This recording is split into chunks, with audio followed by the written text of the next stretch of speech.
presente, aí o sacerdote se curvava e intercedia pelo povo que estava lá fora. Ou seja, dizia: Senhor, esse animal que eu estou sacrificando agora é em prol da família fulano de tal, ele está oferecendo esse animal a ti, Senhor, para que tu não ires contra ele, para que tu tenha misericórdia. Então o sacerdote, ele era intercessor, ele intercedia pela vida do pecador. Está entendendo? Diga amém. E como nós agora somos sacerdote, o ofício nosso é interceder. Antes de eu falar um pouquinho sobre a intercessão, vamos abrir a Bíblia, por favor, Antigo Testamento, falando sobre intercessão. Êxodo 32. Veja o que é ser sacerdote, o que é ter uma vida de sacerdote. Êxodo 32 e 32. Êxodo, eu quero que você leia em voz alta. Êxodo 32 e 32. Agora, pois, Cá. O microfone é melhor. Eu não sei onde é que anda meu microfone sem fio, viu? Eu vou procurar por aí. agora, pois, perdoa o seu pecado, se não, risca-me, peço-te do teu livro que tens escrito. 32 e 32 de Êxodo. Aqui foi Moisés intercedendo, quando Deus disse: eu vou matar tudinho. Olha para mim, Deus disse: eu vou matar tudinho. Se fosse alguém hoje, dizia: mata, Senhor, porque hoje Deus está dizendo que não vai me matar. Já tem ninguém, Senhor, mata ele, Senhor. Tem gente dobrando o joelho e dizendo: Senhor, fere ele, Senhor, bota no leito. Tem gente orando a oração do macumbeiro, tem raiva do companheiro, tem raiva do irmão, e ora para dar desgraça nele, ora para dar gangrena nele. Só que aqui, quem é sacerdote não ora contra ninguém, intercede, ama, ora pelo próximo. Moisés tinha tudo para dizer: Senhor, mata ele, Senhor. Mas Moisés disse o quê? Não, Senhor, não mata esse povo ruim, não. O povo era ruim, viu? Não mata esse povo ruim, não, Senhor. Por favor. Aí Deus disse: eu vou matar. Não mata não, Senhor. Se tu for matar ele, então faz o seguinte: risca meu nome do livro da vida. Veja o que é amor. Veja o que é ser intercessor. O que é interceder pela vida de alguém que está prestes a ir para o inferno. A nossa obrigação, irmãos, como sacerdote, é interceder, seja lá como for o cara, seja quem for. Em vez de dizer mata ele, diga: Senhor, salva ele, transforma ele e leva para o céu. O nosso serviço como sacerdote é interceder, é chorar pela vida de quem está perecendo, é orar pela vida de quem vos persegue.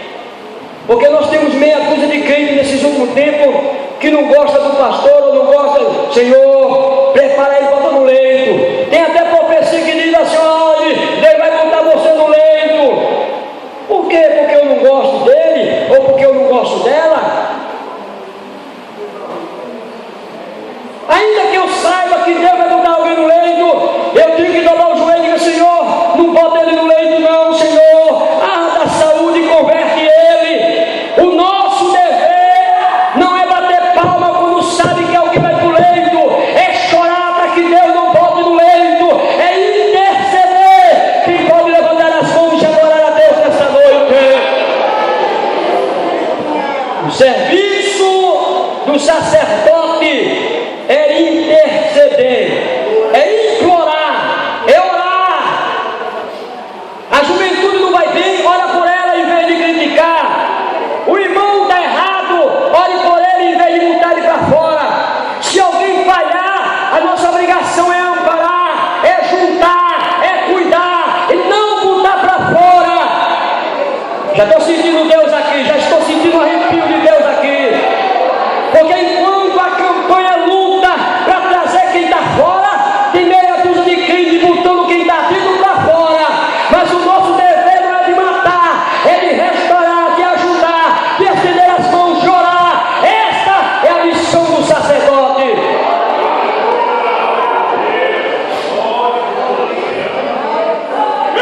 A igreja não foi gerada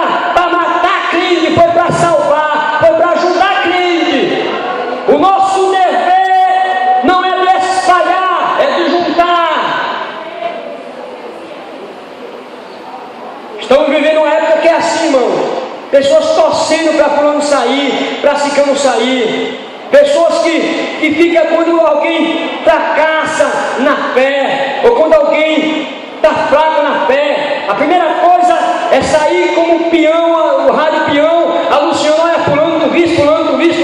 O objetivo dele é espalhar notícia ruim, é matar o irmão que está fraco, mas o nosso dever não é espalhar, não é terminar de matar, é estender as mãos e interceda por ele, ore por ele, porque você e eu somos sacerdotes santos do Senhor.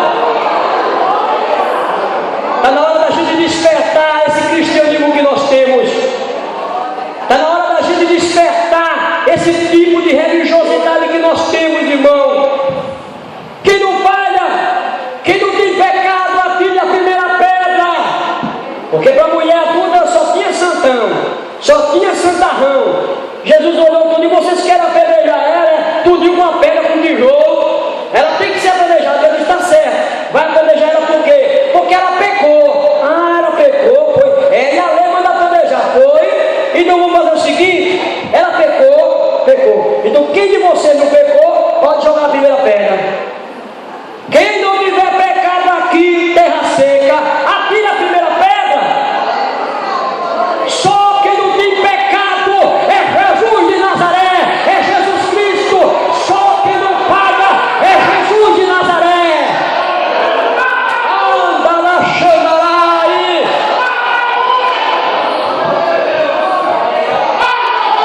Mas hoje em dia tem fiscais de igreja. Não tem mais sacerdote não, é fiscal de igreja, é aquele crente fiscal. Ele olha o pastor no pé a cabeça e ele fica acompanhando a vida do pastor, a vida do diácono, a vida da mulher do pastor. A mulher do pastor não pode andar normal, os filhos do pastor, o filho de todo mundo pode errar, mas o filho do pastor não pode errar não. Todo filho dos outros pode topar aqui, mas se o filho do pastor topar... Porque tem gente que é crente fiscal, é aquele obreiro fiscal, aquela crente que vem para a igreja para olhar. A irmãzinha dá um espirrou. Então é aquele crente que observa. Se você vai na rua, fica na tucaia. Lá vai ela. Só para ver você cair e fazer e anunciar que você caiu. Mas enquanto ela está te tucaiando, o guarda de Israel não dorme nem mosqueira. E ela está cuidando de você. Quando alguém está te vendendo, Jeová está dizendo: eu já te comprei há muito tempo com meu sangue. Quem quiser te vender não vai conseguir, porque eu já te comprei. Então deixamos de ser crente fiscal e sejamos crente adorador, sacerdote santo. A vida do teu irmão cuida Jesus. A vida do irmão fraco cuida Jesus. A vida de quem pecou cuida Jesus. Quem está aqui para cuidar do pecado dos outros é o Espírito Santo. Nem eu que sou pastor, eu conserto a vida de ninguém. Eu posso até aconselhar, eu posso até usar a palavra. Agora se conserta quem dá ouvido. Porque tem gente que faz assim, olha para mim. Não é o caso daqui, eu estou trazendo uma doutrina. Se tiver alguém aqui, se alimente. Se não tiver, receba vegetal do céu para ficar bom. Se não for, vai se alimentando. Mas tem gente que faz: pastor, e o senhor vai deixar, pastor, o senhor viu a vida dela, e o senhor vai deixar? Pastor não conserta vida de ninguém. Quem conserta a vida, quem restaura, quem transforma, a regeneração é serviço do Espírito Santo. É Ele quem muda, é Ele quem transforma, é Ele quem regenera. A minha obrigação, a obrigação do pastor é ministrar a palavra. Quem pode dizer amém? E se precisar, o obreiro da igreja, ele chama a pessoa que errou. Se pecou contra a doutrina e contra a igreja, essa pessoa passa por um período de disciplina. Eu quero aproveitar esse ensejo e explicar o que é uma disciplina.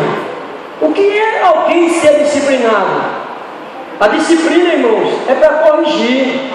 Você sabia que a disciplina é para ajudar? Só que tem gente que entende disciplina como para matar.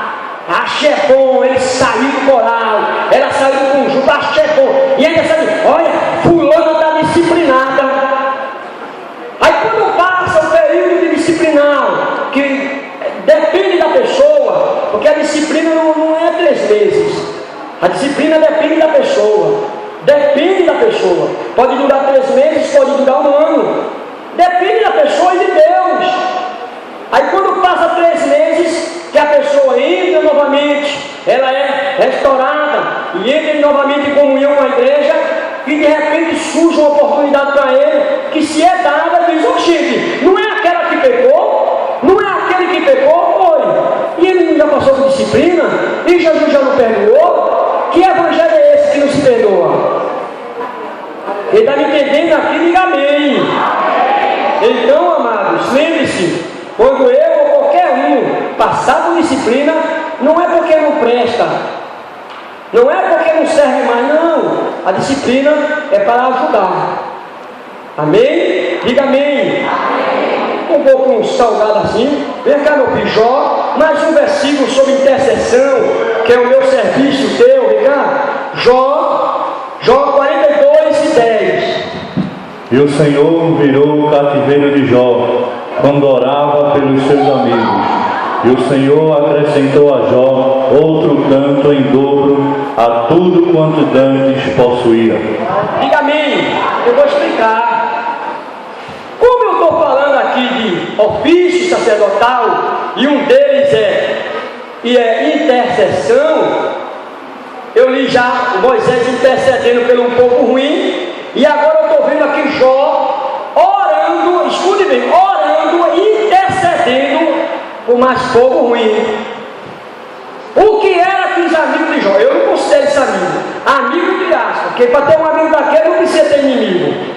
Tem um amigo que vive falando de você, dizendo que você está em pecado. Um amigo que diz que você não presta. Isso é amigo, irmão?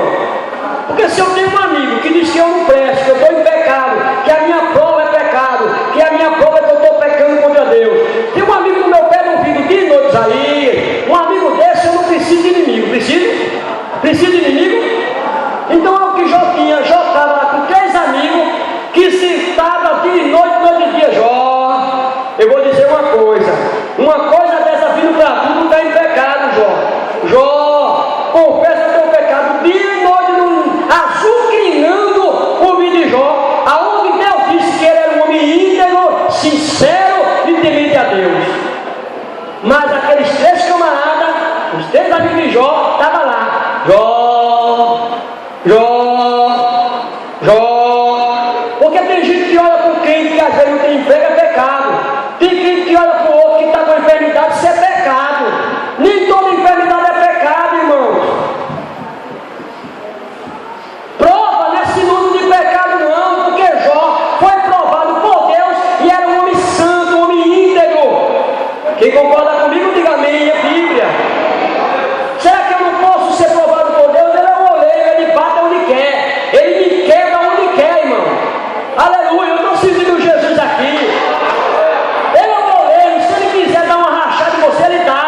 Se ele quiser quebrar embaixo, ele quebra. Mas se ele quiser quebrar você todinho, ele quebra. Jó disse, o Senhor, ele me quebrou de todos os lados. Prova não é sinônimo de pecado. Diga comigo, prova não é sinônimo de pecado. Nem sempre aponte para os outros dizendo que é pecado. Não vá visitar alguém que está enfermo dizendo que é pecado. Não vá. Então vamos lá. Jó orava pelos seus amigos. Jó intercedia. É como Jó dizia assim, Senhor, meus amigos, quem tem amigo desse não precisa de inimigo. Dia e noite dizendo que eu estou em pecado, dia e noite dizendo que tu és justo e não aceita isso. Senhor, tem misericórdia dele, tu conheces meu coração, perdoa ele, ajuda ele, intercedendo por eles. E diz que quando orava pelos seus amigos, Deus virou o cativeiro de Jó. Só para você entender, Deus vira cativeiro de quem é intercessor. Deus abençoa a crente que ora pelos outros, ainda que seja seu amigo. Se a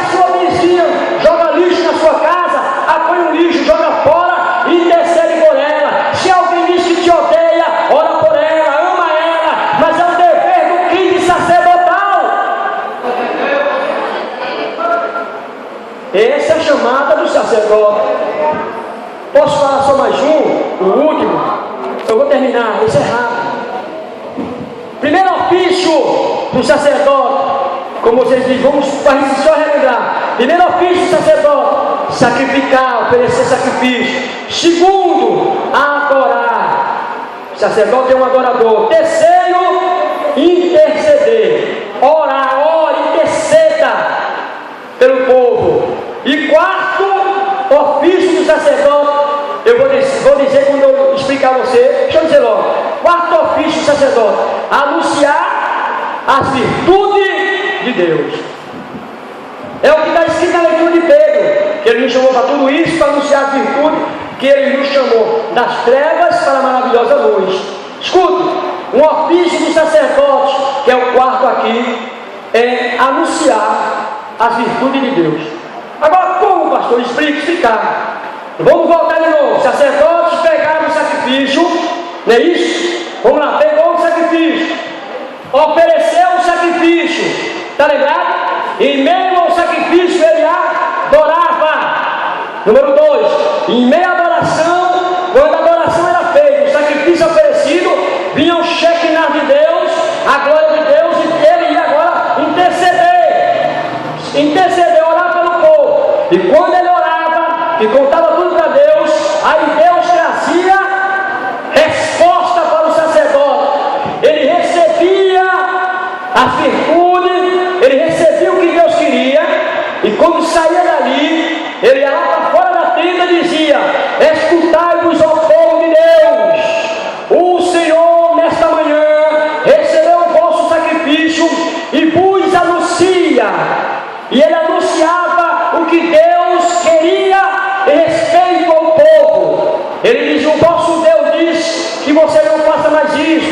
Então o sacerdote, ele era nosso anunciador dos decretos de Deus. Nós, como sacerdote, além de sacrificar, de oferecer sacrifício, de adorar, de interceder, somos anunciador das coisas de Deus. Somos nós que vamos anunciar ao mundo o que Deus quer, o que Deus não quer. É você que vai anunciar na sua casa o que Deus agrada ou não. É você que vai anunciar as virtudes de Deus, as maravilhas de Deus. Somos nós. Mas o mal hoje em dia é que nós nos isolamos entre quatro paredes e não saímos mais para dizer que o nosso Deus é tremendo. Então, podemos até observar, eu vou falar para vocês, falando sobre anunciador, que é o ofício do sacerdote, nós, os anunciadores das virtudes de Deus, rapidamente, Marcos, anota aí, Marcos capítulo 5, Marcos 5, do versículo 19 e 20, só precisamos entender sobre o endemoniado de Gadara. Olha para mim, quando Jesus entrou em Gadara, pegou um homem nu, ruim, sanguinário, endemoniado, legião de demônio nele. Jesus expulsou o demônio, olha para mim, expulsou o demônio, limpou ele, salvou ele. Ele agora se converteu, virou um sacerdote. Quando ele saiu dali, ele segurou nos pés de Jesus e disse: Jesus, eu agora vou contigo, eu agora vou te acompanhar. Mas Jesus disse: não, você vai voltar para Gadara e vai anunciar ao povo quanto Deus teve misericórdia de você. Ou seja, você não vai comigo não, você vai agora anunciar o que eu fiz com você. Quem me entendeu, diga amém. Outro exemplo de alguém que é anunciador das virtudes, João capítulo 4, versículo 28 a 42, falando sobre a mulher samaritana, quando ela se converteu ali no poço, quando ela se converteu naquele poço, que ela viu que é Jesus, ela saiu correndo para Samaria e disse: atenção pessoal, venha que eu quero mostrar a alguém, um profeta que revelara toda a minha vida. Então aquela mulher, quando conheceu Jesus, que se converteu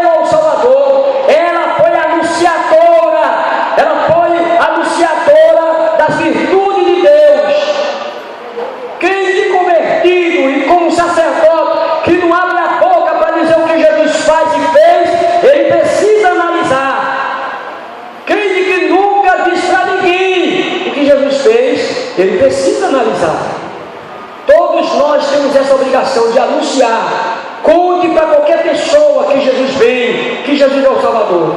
Como sacerdote, seja anunciador das virtudes de Deus.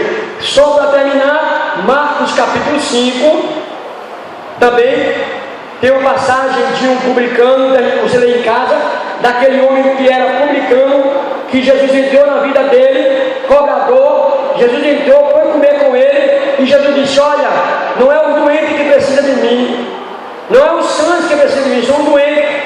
Porque o povo questionou que Jesus entrava na casa de publicano. Só que Jesus entrou na casa de um publicano, e esse publicano, ele, que é Mateus, ele se converteu ao Evangelho e anunciou o Evangelho e escreveu o livro de Mateus. Um publicano que se converteu e escreveu o Evangelho de Mateus. Só para os irmãos entenderem o que Jesus faz. As horas já foi, 9 horas e 5 minutos. Eu quero dizer aos irmãos que nós somos sacerdotes, escolhidos por Deus, e que possamos entendermos o nosso dever aqui na igreja. Que o Senhor nos aplique essa mensagem, guarde no coração e ame a palavra de Deus. Que Deus nos ajude a todos no nome do Senhor. Amém.